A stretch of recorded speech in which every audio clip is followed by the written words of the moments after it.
Welcome to our channel. ఈ రోజు మనతో పాటు రమ్మగారు ఉన్నారు. నమస్తే రమ్మగారు. నమస్తే జయ. రమ్మగారు, కాశీ మజిలీ కథలు ఆ సిరీస్ లో ఉన్నాం మనం.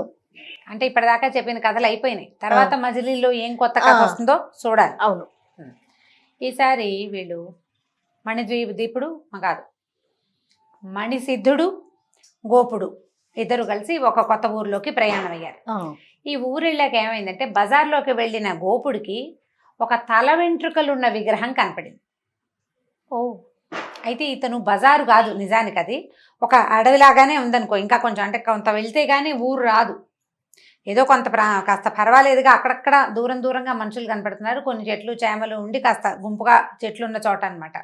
విగ్రహం ఉంది, తల వెంట్రుకలు ఉన్నాయి. మొహం మామూలు, మిగిలిందంతా రాతి విగ్రహమే. ఈ వెంట్రుకలు ఉన్నాయి ఏంటండి ఈ విగ్రహానికి? ఇదేదో విచిత్రమైన కథ, తెలుసుకోవాల్సిందేనని చెప్పేసరికల్లా ఈ మణిసిద్ధుడు ఏమన్నాడంటే, సరే అన్నం భోజనం చేసేది స్థిమితంగా కూర్చొని చూద్దామని వీళ్ళు వంట చేసుకుని భోజనం చేశాక ఆ మణిని ముందు పెట్టుకుని చూస్తే ఆ కథ ఒక విచిత్రమైన కథ అనమాట. అదేంటంటే, కాంచీపురానికి విష్ణుచిత్తుడు అనే ఒక రాజు ఉండేవాడు. మనకు మామూలుగా తెలిసిన పేరు కాదు ఇది. అంటే మనకు ఒక విష్ణుచిత్తుడు తెలుసు, ఈ మన మార్గశిర మాసాల్లో వింటుంటాం ధనుర్మాసపు కథల్లో. గోదాదేవి తండ్రి ఈయన. ఆయన కాదు, ఒక రాజుగారు. అయితే ఏంటంటే, ఈయనకి పెద్దగా వివాహేచ్ఛ లేదు, విష్ణుజిత్తుడు అలా ఉండేవాడు. అయితే ఈయనకి దీర్ఘదర్శి అని ఒక మంత్రి ఉన్నాడు. ఈ మంత్రి అనేవాడు, మీ నాన్నగారికి మీరున్నారు, మీకు కూడా ఒక కొడుకు ఉండాలండి. పెద్ద వివాహేచ్ఛ లేకపోతే అందరు రాజులు చేసినట్టు 10-16 పెళ్ళిళ్ళు చేసుకోవద్దు. ఏదో ఒక్క పెళ్లి చేసుకుని ఓ కొడుకుని కంటే రాజ్యానికి ఉత్తరాధికారి ఉంటాడు, పెళ్లి చేసుకోవాలని చెప్తూ ఉండేవాడు. ఈయన కొద్దిగా ముందు వెనక ఆడుతూ ఉండేవాడు. సరే, ఈయన ఏం చేశాడంటే, దీర్ఘదర్శి ఇలా కాదు, మనకి అనురూపమైన పెళ్లి సంబంధం, సరి అయిన పెళ్లి కూతురు ఎక్కడైనా ఉందేమో అని వెతికిద్దామని చెప్పి రాజుగారిది ఒక చిత్రపటం గీయించి పంపించాడు. అన్ని దేశాలకి పంపించి, ఈ ఫలానా దేశపు రాజు, ఫలానా రాజ్యపు రాజుగారు, ఈ వయసు ఉన్నవాడు, ఇంకా అవివాహితుడు, ఏదైనా అమ్మాయి అంటే దీనికి సరిపడా రాజుగారు అమ్మాయి అంటే చూడదలుచుకున్నామని అందరి రాజులకి వర్తమానం ఒక ఉత్తరం రాసి ఈ పటాలు పంపాడు అనమాట. సరే, ఈ పటాలు తీసుకెళ్తున్న సైనికులకి దారిలో ఒక అమ్మాయి పటం తెస్తున్న సైనికులు తగిలారు. ఇద్దరు పటాలు మార్చుకున్నారు. ఈ అమ్మాయి ఎవరంటే, పాండ్యదేశపు రాజుగారి కూతురు సుశీల. అమ్మాయి చాలా చక్కగా ఉంటుంది, చాలా అందమైన అమ్మాయి అనమాట. అసలు ఆ పటం చూస్తేనే ప్రేమలో పడిపోయేంత అందంగా ఉంటుంది. ఈ సైనికులు ఏమనుకున్నారంటే, పిల్ల చాలా బాగుంది, పాండ్యరాజు అంటే మనకి కావలసిన వాళ్ళేను కాబట్టి ఇది బాగుందని ఏం చేశారు, తమ రాజుగారి ఫోటోని వాళ్ళకిచ్చి ఆ అమ్మాయి చిత్రపటాన్ని వీళ్ళు పుచ్చుకొని ఇంటికి తీసుకొచ్చారు. రాజుగారు ఆ పటాన్ని చూసి ప్రేమలో పడిపోయాడు. చాలా బాగుంది, ఈ అమ్మాయిని పెళ్లి చేసుకుంటాను అన్నాడు. పాండ్యరాజుకు ఉత్తరం రాయించారు, మీ అమ్మాయిని మా రాజుగారికి ఇవ్వండి. ఆయన కూడా పాండ్యరాజు ఒప్పుకున్నాడు. చక్కగా ఒకటే పిల్ల, ఇంత బాగున్నాడు, ఇప్పటిదాకా అవివాహితుడు. మామూలుగా ఏ రాజు అయినా సరే 1-2 పెళ్లిళ్ళు అయిపోయే ఉంటూ ఉంటాయి. అప్పటికి చాలా మంది కథలు అవే కదా. మన కథల్లో పెళ్లిళ్ళు అయిపోయి భార్యలు మర్చిపోయిన వాళ్ళు కూడా విన్నాం, వాళ్ళు బోల్డ్ మంది ఉన్నారు. ఈ కథలో కూడా వస్తుంది.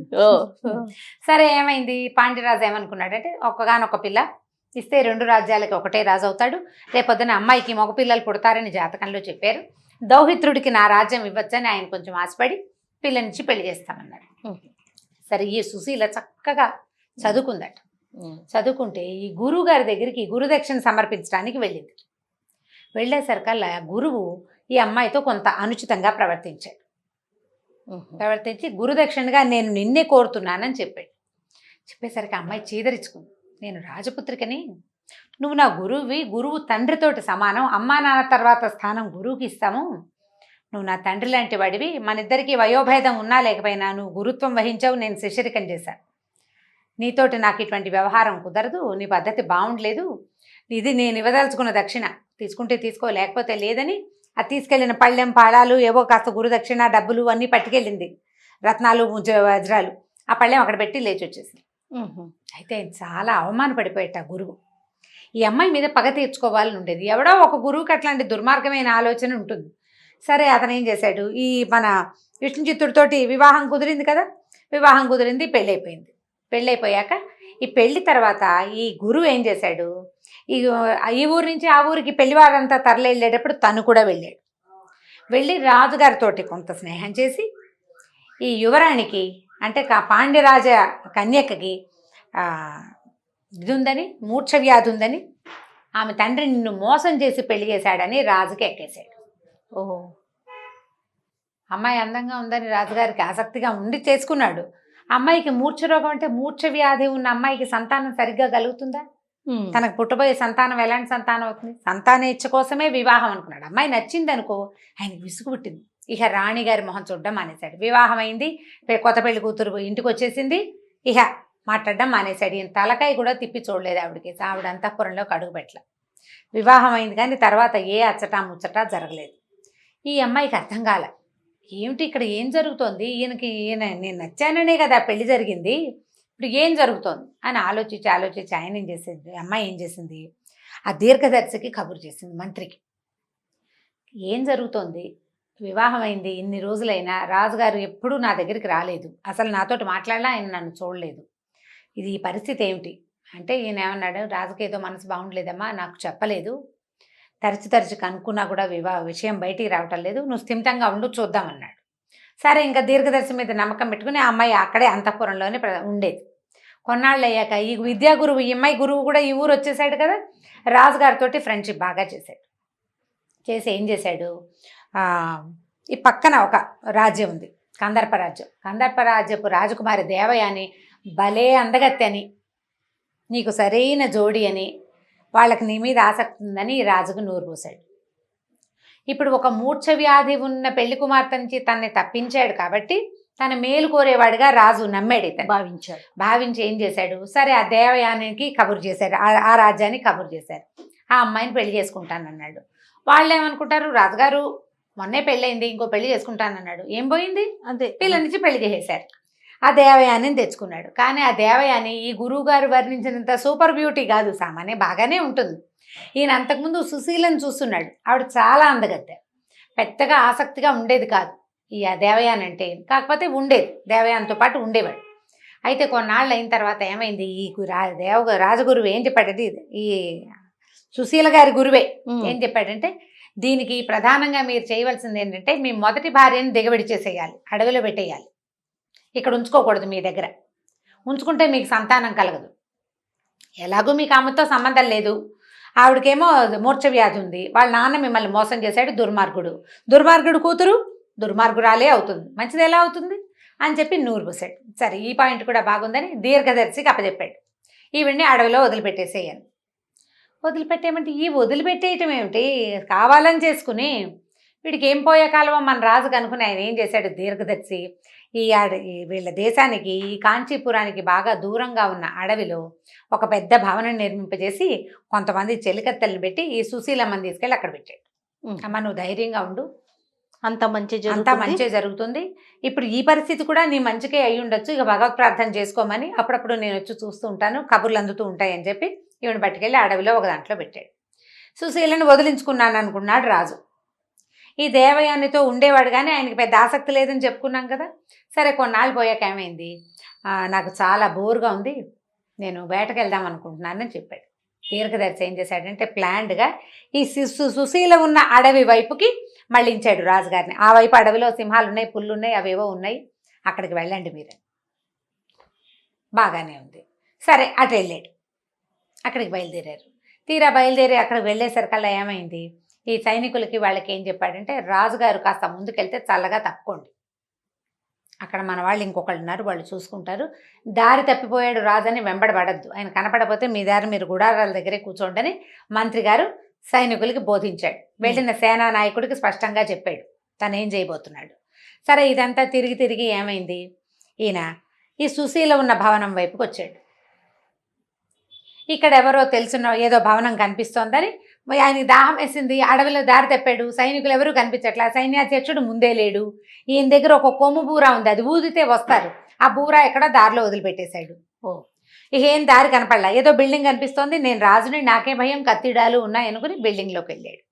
వెళ్ళేసరికల్లా అక్కడ చాలామంది పనివాళ్ళు వాళ్ళు కనిపించారు. వాళ్ళు ఎవ్వరూ ఈయనకు తెలియదు, ఎందుకంటే వాళ్ళంతా పాండ్యరాజ్యం నుంచి వచ్చిన చెలికత్తెలు, సైనికులు కూడా అక్కడ వాళ్ళ అమ్మాయి కాపలా కోసం వచ్చిన వాళ్ళు ఈయనకు తెలియదు కదా.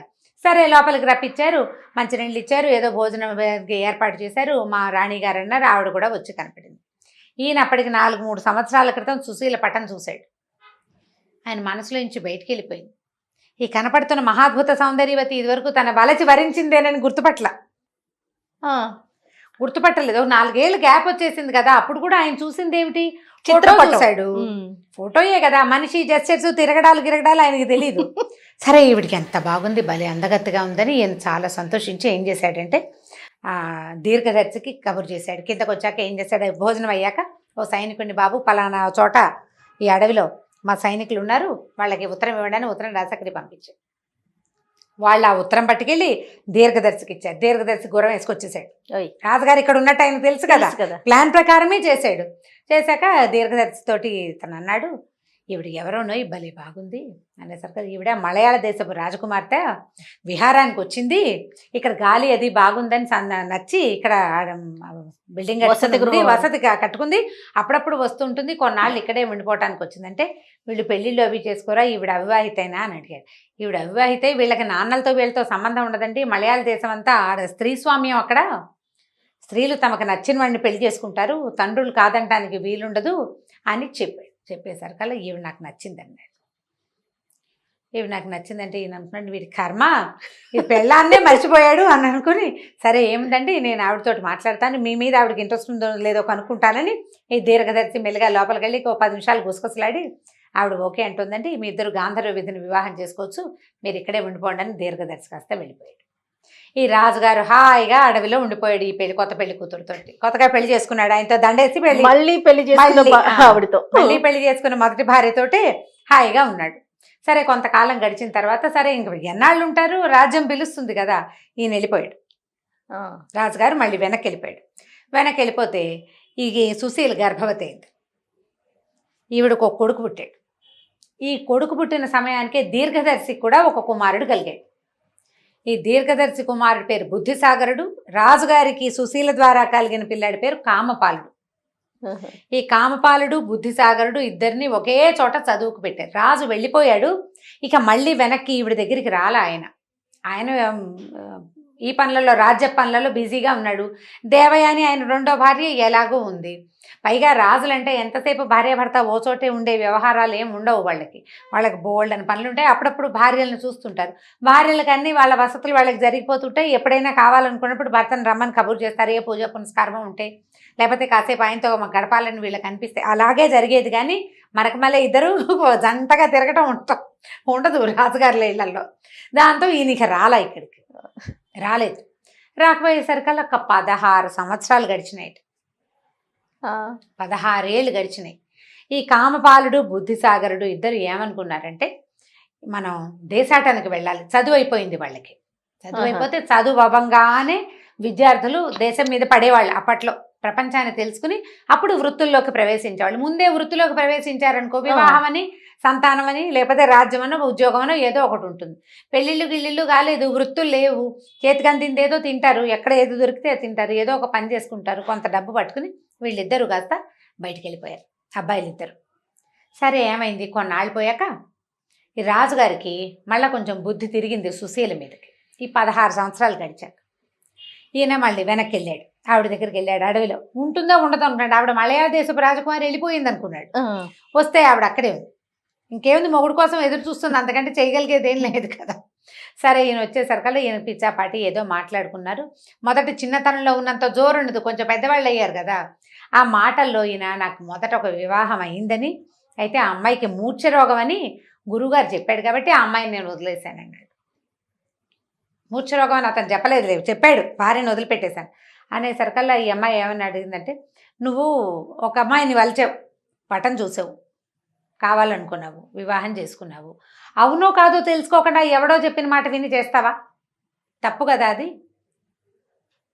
ఒకడు ఎవరైనా అమ్మాయికి మూర్ఛరోగం ఉందనో ఇంకో రోగం ఉందనో వాళ్ళ నాన్న మోసం చేశాడంటే అమ్మాయిని నాన్నని సముఖంలో అడగాలి. అది నువ్వు కనుక్కోకుండా ఇంత అన్యాయంగా ప్రవర్తిస్తారా ఎవరైనా? రాజైన వాడు చేయవలసిన పనేనా అని అడిగింది. అడిగేసరికల్ నీకు ఇదంతా ఎలా తెలుసు అన్నాడు. ఎందుకు తెలీదు, నన్ను గురించే కదా ఈ కథ అంతా వచ్చింది.